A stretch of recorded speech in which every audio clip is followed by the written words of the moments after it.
বলিউডের সেন্সেশনাল অভিনেত্রী তৃপ্তি ডিমরি অভিনয় জীবনের শুরুতে বুলবুল ও লায়লা মজনুর মতো ভিন্ন ধারার চলচ্চিত্রে অভিনয় করে দর্শক ও ক্রিটিক্স মহলে প্রশংসা কুড়িয়েছেন। তবে অ্যানিমেল সিনেমায় রণবীর কাপুরের সঙ্গে ঘনিষ্ঠ দৃশ্যে অভিনয়ের পরই তিনি যেন রাতারাতি আকাশচুম্বী পরিচিতি লাভ করেন। সাহসী দৃশ্যে অভিনয় করে একদিকে যেমন খ্যাতি অর্জন করেছেন, ঠিক তেমনই দর্শকদের একাংশের কাছে কটাক্ষের শিকার হয়েছেন তিনি।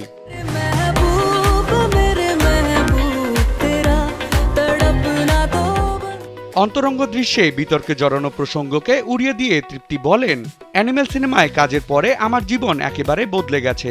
এই সিনেমা আমার কাছে আশীর্বাদের মতো। লায়লা মজনুর জন্য যে পরিচিতি পাওয়ার আশা করেছিলাম তা অ্যানিমেলে অভিনয় করেই পেয়েছিলাম। তৃপ্তি আরও জানান, যদিও তিনি অ্যানিমাল সিনেমায় স্বল্পদৈর্ঘ্য চরিত্রে নজরে আসেন, তবুও পরিচালক সন্দীপ রেড্ডি ভাঙ্গা তাকে আত্মবিশ্বাস দিয়েছিলেন যে এই কাজই তাকে অনেক দূর নিয়ে যাবে, এবং বাস্তবেও ঘটেছে তাই। এরপর থেকে দর্শক আমার আগের ছবিগুলোর প্রতি আগ্রহ দেখাতে শুরু করে, আর এটি আমার জীবনের অনেক বড় প্রাপ্তি।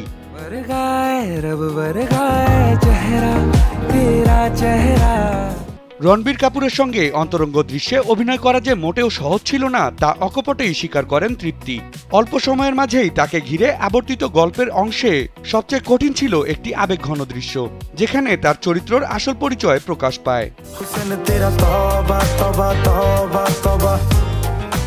ভারতীয় গণমাধ্যমে দেওয়া এক সাক্ষাৎকারে তৃপ্তি বলেন, আমি অতিরিক্ত কাজের চাপে ছিলাম, সংলাপ মনে রাখতে পারছিলাম না, আর আমার দু চোখ বেয়ে অঝরে কান্না আসছিল।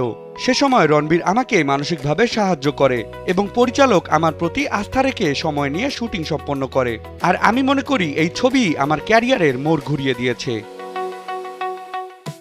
বিনোদন ডেস্ক, কালবেলা।